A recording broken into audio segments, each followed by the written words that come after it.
Campaign पे drive पे चल रहे हैं, जिसका मेन पर्पस है कि हमारे जो 5 फोकस एरियाज हैं, कंप्लेंट्स का डिस्पोजल हो गया, चाहे डिले नहीं करना हो, कैपेसिटी बिल्डिंग ट्रेनिंग का, जो हमारा एसेट का किस तरह से हम डिस्पोजल करें, और आईटी इनिशिएटिव का जो फोकस एरिया हमने डिसाइड किया, इसके ऊपर हम लोग काम कर रहे हैं। इस साल का विजिलेंस अवेयरनेस वीक भी हम लोग अलग तरह से नए उत्साह के साथ मनाएंगे, क्योंकि कोल इंडिया इस साल 50 साल पूरा कर रहा है 1 नवंबर को। उसी समय हमारा विजिलेंस अवेयरनेस वीक भी है, और आप सबको स्वर्ण जयंती वर्ष का सबको शुभकामनाएं। इस साल का विजिलेंस अवेयरनेस वीक का थीम है vigilance is our share responsibility.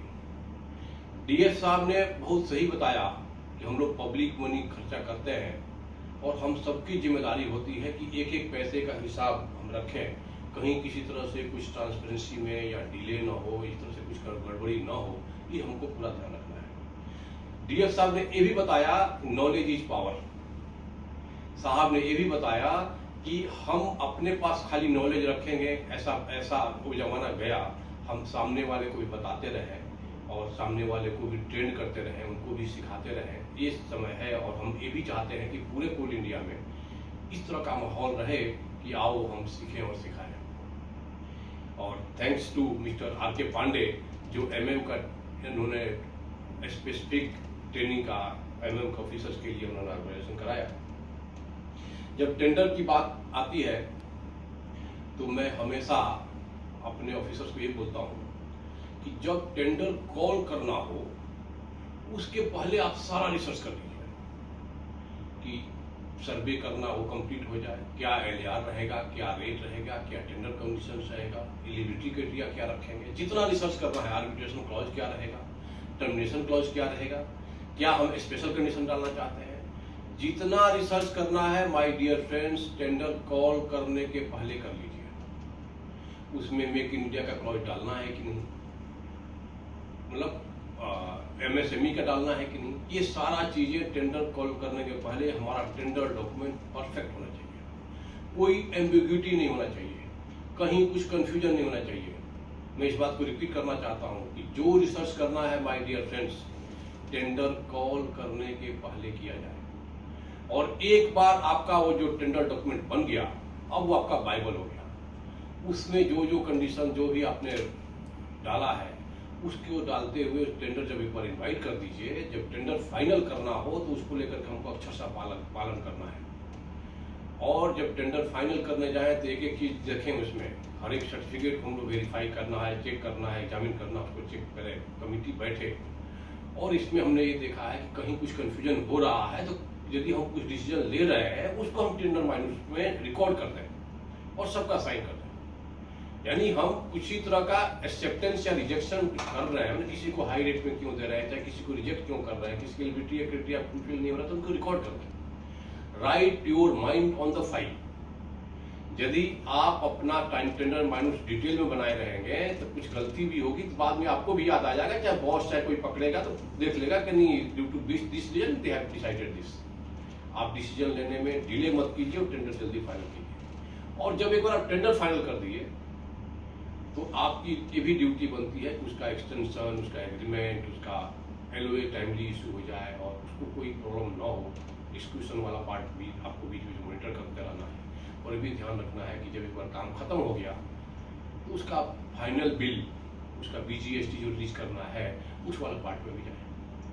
हम लोग जनरली जब एक बार काम खत्म हो जाता है तो भूल जाते हैं, तो जब हम एक बार ब्रांडेड कंपनी की बात करते हैं तो इस वाले इशू को भी ध्यान रखना है कि कोई काम कर दिया तो आपकी जिम्मेदारी बनती है कि जितना शान से आपने काम कराया है उतना ही शान से उसका फाइनल बिल रिलीज कीजिए, उसका फाइनल पेमेंट कराइए, उसका एचडीपीजी कंप्लीशन रिपोर्ट सेटल दिया जाए। एक और, जब आप कोई टेंडर फाइनल करते हैं, आप महसूस करना, एरिया से भी हमारे एमएम के ऑफिसर जुड़े हुए हैं, जब आपका कोई स्पेयर पार्ट या कोई मशीन या कोई इक्विपमेंट या कोई कॉन्ट्रैक्टर माइन में एरिया में पहुंचता है काम करने के लिए, तो वहाँ के जो हमारे जनरल मजदूर हैं, वहाँ के जो ऑफिसर्स हैं, वहाँ के जो नॉन एग्जीक्यूटिव ऑफिसर्स हैं, वहाँ के जो लोग हैं, उनके चेहरे की खुशी देखना।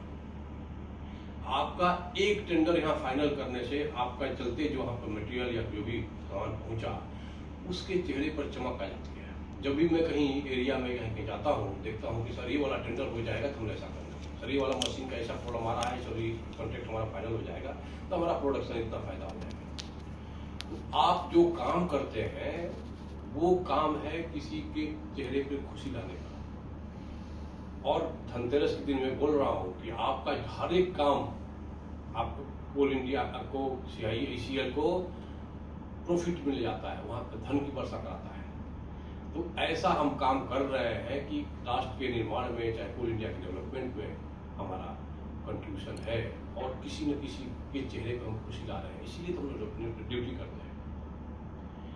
और मैं एक और बोलता हूँ, माय डियर फ्रेंड्स, डिले नहीं करना है, किसी तरह से ट्रांसपेरेंसी में कुछ कमी न रहे ऐसा नहीं करना है, प्लस कोई पार्शियलिटी ना हो ऐसा नहीं करना है। आप जो डिसीजन ले रहे हैं उसको रिकॉर्ड कर दीजिए। और एक और, मैं जब भी अपने कोल इंडियंस को एड्रेस करता हूँ हमेशा बोलता हूँ कि एक PDP रिजोल्यूशन के तरह से कंप्लेन किया जाता है, वो ऐसे केसेज में यदि कहीं कोई अनावली कर रहा है, कोई हमारे पब्लिक मनी को, चाहे हमारे कंपनी के, चाहे हमारा कुछ गलत काम कर रहा है, भ्रष्टाचार का मैटर हो, चाहे कहीं उसका माल इंटेंशन है या मालाफाइड डिसीजन लिया है, तो आप लोग PDP रिजोल्यूशन का गूगल बाबा में सर्च कीजिएगा, उसका रूल होता है, PDP रिजोल्यूशन के माध्यम से आप लोग कंप्लेन करें तो सीधे सेक्रेटरी CBC को कंप्लेन किया जाता है। काफ़ी कॉन्फिडेंशियल होता है, पता नहीं चलता है कौन कंप्लेन कर रहा है। तो ये मैं हमेशा बताता हूँ कि ये आपके डिपार्टमेंट में खास करके वो ये बहुत इंपॉर्टेंट है कि कहीं कोई मालाफाइड डिसीजन हो रहा है, उसको हम लोग कंट्रोल करने के लिए बहुत इंपॉर्टेंट टूल है, विजिलेंस डिपार्टमेंट के लिए बहुत इंपॉर्टेंट टूल है। एक और देखिएगा, यदि कोई आप टेंडर फाइनल कर रहे हैं, उसमें कोई चीज सत्य है उसको लिखना नहीं चाहते हैं, असत्य को तो लिखना नहीं चाहेंगे, आप सत्य को भी लिखना नहीं चाहते हैं तो उसको असत्य मान लेता है। क्यों कर रहे हैं? आपके दिमाग में कुछ मालाफाइड नहीं है, बोनाफाइड डिसीजन ले रहे हैं, तो उसको आप रिकॉर्ड कर दीजिए और दुनिया को बता दीजिए कि हाँ हम ऐसे इस डिसीजन इसलिए ले रहे हैं। अब रिकॉर्डेड रहेगा मतलब एवरीबॉडी नोन टू, सबको पता रहेगा, टेंडर एक्सेप्टिंग अथॉरिटी को पता रहेगा, जो आपका बाकी सिस्टम मेंबर्स हैं उनको पता रहेगा, फाइनेंस मेंबर को पता रहेगा। सत्य की इच्छा होती है कि हमको सब जान लें और असत्य को डर होता है कि हमको कोई जानने ना पाए। तो रिकॉर्ड कर दीजिए। देखिएगा, यदि कोई आदमी मालाफाइड डिसीजन लेता है तो फाइल गायब कर देगा या कागज का स्पेस निकाल देगा या लिखना नहीं चाहेगा, हाइड करने की कोशिश करेगा। तो आज के इस में ये मैसेज देना चाहता हूँ कि क्यों ना हम डिटेल में नोटिंग बनाएं या डिटेल में टेंडर मैनेज बना रहे हैं, क्यों कर रहे हैं, अपना माइंड वहाँ पर रिकॉर्ड करें। डिटेल हम लोग रिकॉर्ड करेंगे, कहीं कुछ गड़बड़ होगा तो वो देखिएगा, आपस में डिस्कस करके उसको सॉल्व कीजिए। यदि और कोई प्रॉब्लम आ रहा है तो बॉस से अप्रूवल ले लीजिए। चाहे आपको काम करना है, कंपनी के हित में काम करना है, उसके लिए क्यों डिसीजन ले रहे हैं, मान लीजिए कुछ एनोमली भी हो रही है तो उसको रिकॉर्ड कर दीजिए, because of this I am taking this decision. और कुछ दिन पहले मैं आपका ECL में गया था, तो मैं अपने आप को लक्की मानता हूँ, आप भी बहुत लक्की हैं कि जसवंत सिंह गिल जी के कर्मभूमि में, कर्म क्षेत्र में आप हैं।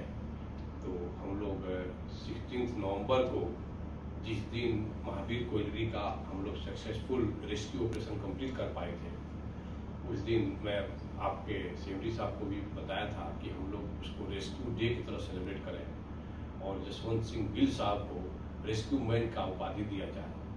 उस दिन डायरेक्टर साहब आप नहीं थे, तो एक मतलब हमारे पूर्वज जिस तरह से थे, उनके मैनेजरियल स्किल और उनका एबिलिटी टू टेक डिसीजन, और जिस तरह का बोल्ड डिसीजन और उन्होंने डेयरिंग डिसीजन लिया, वास्तव में इस तरह का हर कोई इंडियन को लेना पड़ेगा, ताकि आपका भी कुछ दिनों के बाद, आपके नहीं रहने के बाद भी आपको नाम लिखा दिया जाए। तो आप सबको धनतेरस की, दिवाली की बहुत बहुत शुभकामनाएं। Thank you.